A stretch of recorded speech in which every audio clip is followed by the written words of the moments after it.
Hello et bienvenue dans ce dernier épisode du challenge Maison de Miroir. Bravo à toi déjà d'être arrivé jusqu'ici.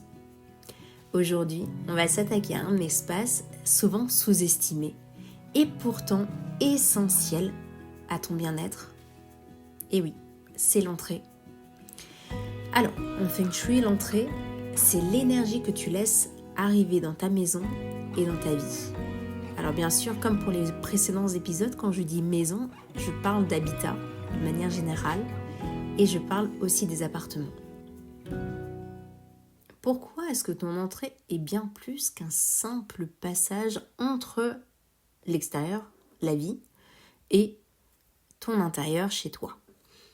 Maintenant, imagine que tu rentres chez toi après une longue journée de travail, que tu es crevé, et t'ouvres la porte et là c'est le drame. Au premier coup d'œil, la première chose que tu vois, des chaussures en vrac, des manteaux empilés qui menacent de faire tomber le porte-manteau ou les patères, des sacs qui traînent. Bref, sensation immédiate, une légère oppression peut-être ou un peu de stress. Ouais. Maintenant, on va imaginer quelque chose de différent. Tu ouvres la porte, tu vois un joli porte-manteau avec juste une jolie veste, un meuble où toutes les chaussures sont rangées, où tu as juste à poser ton sac. En vrai, c'est un espace qui est clair, accueillant, avec une lumière douce, une petite plante qui t'invite à respirer. Alors, la sensation, elle est comment là? C'est mieux, non? Allez, on est parti pour transformer ton entrée en quelques minutes. Allez, c'est parti. Donc, notre exercice du jour, ce sera de créer une entrée qui reflète l'énergie que tu veux inviter dans ta vie. Alors, pourquoi? Je vais commencer par le principe du Feng Shui qui dit que l'entrée, c'est le premier contact avec ton intérieur et avec ton état d'esprit. Si elle est encombrée, désorganisée, terne ou autre chose, symboliquement parlant, inconsciemment parlant, ça va bloquer les énergies, ça va bloquer tes opportunités. Et à l'inverse, une entrée qui est soignée invite les opportunités, les énergies à entrer. En Feng Shui, on parle de l'énergie vitale qui s'appelle le Qi et qui circule tout autour de nous, qui est influencée et conditionnée entre autres par l'environnement qui nous entoure. Et l'entrée constitue la première impression qu'un visiteur et surtout que toi, tu auras en entrant dans ton habitat.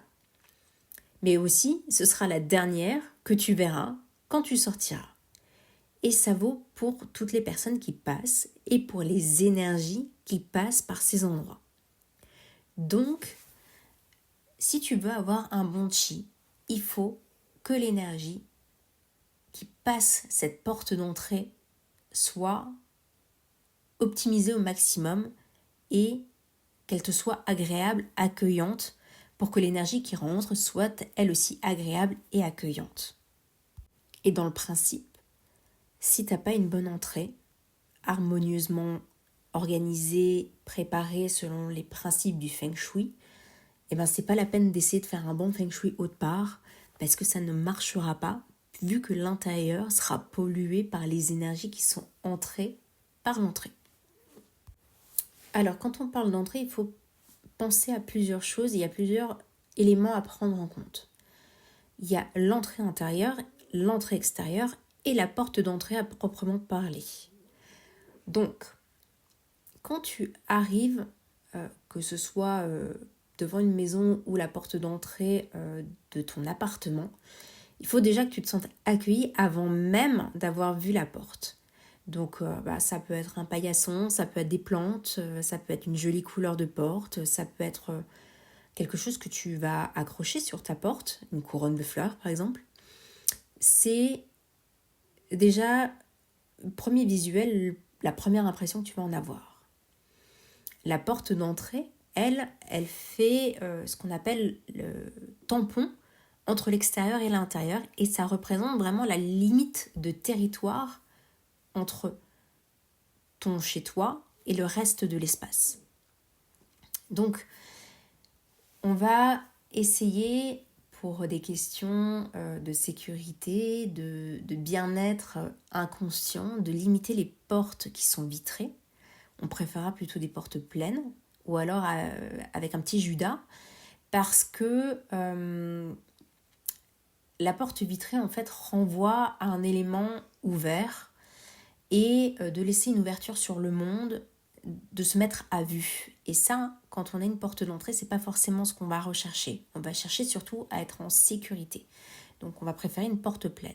Après, si la porte est vitrée, mais que c'est un vitrage dépoli, ça marche très bien aussi. Ça laisse passer la lumière, ce qui est intéressant, mais ça nous cache aussi du reste du monde. Donc ça, c'est bien. Et ensuite, on va avoir la partie intérieure chez toi, à l'entrée, où là, on va avoir besoin de mettre en ordre les choses. Pour qu'une entrée soit considérée comme feng shui, il faut qu'elle soit épurée. Donc, quand moi j'emploie le terme de épuré, je pense à quelque chose de très simple, mais qui soit très fonctionnel. Donc, dans un premier temps, si maintenant tu trouves que ton entrée n'est pas assez épurée, c'est qu'il faut, encore une fois, désencombrer l'espace. Tu prends un panier et tu débarrasses de tout ce qui n'a rien à faire là en fait.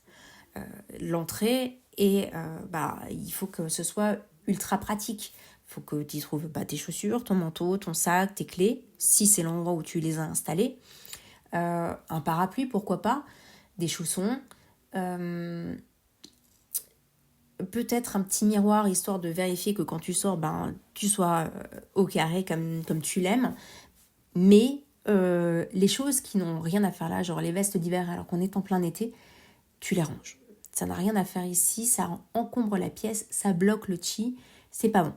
Donc la première chose à faire pour avoir une entrée feng shui, c'est de désencombrer et de ranger.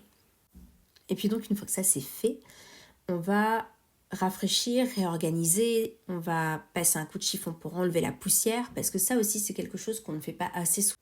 Donc il faut que ce soit propre. Et on va donner une impression, une sensation de propreté et de légèreté dès le premier pas, une fois qu'on a passé la porte. Et ça, c'est important.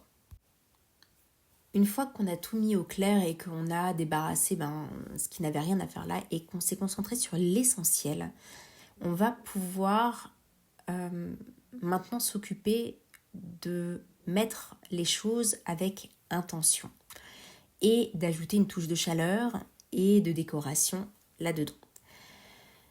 Bon, on va penser aux petits détails. Ce qui peut être intéressant, surtout en feng shui,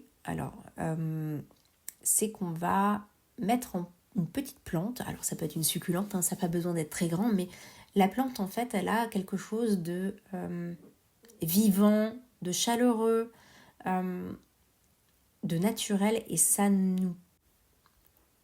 Donc après, on peut aussi, en termes de décoration, mettre des choses qui nous inspirent, des choses qui nous font du bien, des photos. L'idée, c'est de mettre de soi et de ce qui nous fait du bien pour entrer ou sortir avec une énergie qui soit accueillante, qui soit chaleureuse et qui soit bienfaisante. Si tu veux mettre un cadre, si tu veux mettre un tableau, si tu veux mettre des photos, ça, c'est toi qui vois, fais ce que tu veux. C'est important de faire ce qui est bon pour soi. Il faudra aussi veiller à ce que l'entrée soit assez bien illuminée. On entre chez soi, on a besoin de voir où on marche. Je fais juste une petite parenthèse. Imagine que tu rentres chez toi après une grosse soirée et que tu as les chaussures qui traînent par terre, que tu sais pas trop où tu peux accrocher ton manteau. Bref, tu dois pas faire de bruit, tout est noir. Je peux te dire que ça ressemble plus à un parcours du combattant qu'à une entrée sereine. Donc l'idée, c'est de mettre en place des points lumineux si besoin pour pouvoir guider l'énergie et pouvoir te guider toi surtout pour rentrer tranquillement chez toi. Je reviens sur le miroir. je mets un petit bémol par rapport au miroir parce qu'il ne doit pas être placé face à la porte d'entrée. Je m'explique. Le miroir est un élément extrêmement puissant en Feng Shui. Il permet en fait de refléter la lumière, de refléter l'énergie vitale. Et si tu le places directement face à ta porte, en fait, tu fais boomerang et l'énergie rentre et ressort aussitôt. Et du coup, ta maison n'est pas alimentée correctement avec le chi. Donc, si miroir il doit être bien placé pour refléter soit une lumière naturelle, mais en aucun cas en face de la porte d'entrée. Et maintenant que tu as réfléchi à tout ça, il faut te mettre en action. Et quand tu vas te mettre en action, il va falloir que tu penses à pourquoi tu le fais. Qu'est-ce que tu veux accueillir chez toi en refaisant cette entrée? Quand tu mets ta déco, tu te dis, je mets une petite plante avec une petite bougie parce que ça va m'accueillir, ça va faire du bien. Tu peux aussi très bien imaginer mettre un parfum d'ambiance à cet endroit-là. Parce que en jouant sur plusieurs sens, et pas uniquement la vue, même si la vue fait 80% du taf, tous les autres sens sont aussi à développer et à chouchouter. Donc c'est l'endroit parfait pour mettre un parfum d'ambiance ou une bougie parfumée. Tu peux aussi très bien mettre un tapis relativement moelleux qui va t'accueillir quand tu rentreras, lorsque tu mettras tes chaussons. L'idée principale, c'est que tu te sentes bien chez toi quand tu arrives chez toi et quand tu en sors. Donc je t'invite vraiment à prendre soin de cette entrée. Des fois, c'est pas évident et moi-même j'en fais les frais. J'ai une entrée qui est quasi inexistante parce qu'elle est petite et elle donne en plus sur un escalier, ce qui n'est pas forcément bon en fait en Feng Shui et en énergétique. Donc, on trouve des astuces, on fait comme on peut, mais dans l'idée, il faut que ça nous ressemble, qu'on s'y sente bien, qu'on se sente accueilli chez soi. Et vous verrez en fait que ça aura aussi un impact sur vos visiteurs quand ils viendront vous voir. D'un coup, l'humeur peut changer juste de la manière dont ils sont accueillis chez une personne. Et ça fait déjà beaucoup de choses. Quand on se sent accueilli, on se sent bien. Donc, c'est le résultat qu'on va aller chercher. Quand tu auras mis en place les changements que tu as envie de faire, si tu as envie de changer des choses, tu ressentiras en fait une vraie différence et elle sera assez immédiate dans cet espace-là. Et généralement, on voit que ça change aussi assez rapidement dans les différents domaines de vie. Après, que ce soit professionnel, le relationnel, le financier, la santé, il y a des choses qui bougent à ce moment-là. Mais l'entrée fait déjà en fait une grande partie du taf. Donc c'est vraiment l'endroit que je ne négligerai pas. Et voilà, c'est déjà l'heure du dernier audio. Et maintenant je te donne une dernière mission. C'est, si tu as fait des modifications chez toi, c'est de me partager ton avant-après si tu as envie, ou simplement m'envoyer un message pour me dire j'ai changé ça et j'ai vu des changements à tel et tel endroit de ma vie, dans tel et tel domaine de ma vie, ou simplement juste pour me dire que tu es contente d'être passée à l'action et d'avoir fait cette chose-là. Et je t'invite à m'envoyer ce message soit par Instagram, donc mon compte c'est minuit.30.studio en toutes lettres, ou alors m'envoyer un mail à bonjour@minuit-30 en toutes lettres toujours.fr. Et n'hésite pas à partager tout ce que tu as vécu pendant ces audios avec moi et je serai ravie de lire ton message et d'échanger avec toi sur ça. Rappelle-toi aussi que ta maison c'est bien plus qu'un simple lieu, c'est vraiment le reflet de ton état d'esprit et c'est un levier vraiment puissant pour ton bien-être et pour ton développement personnel. J'espère que ces audios t'auront apporté quelques déclics et des prises de conscience. Et surtout, n'oublie pas que c'est que le début. Ta maison, en fait, elle est pleine de ressources, comme toi. Suffit juste de savoir où aller les chercher. Allez, je te dis à bientôt peut-être. Et pense à t'abonner ou à partager autour de toi si ça t'a plu.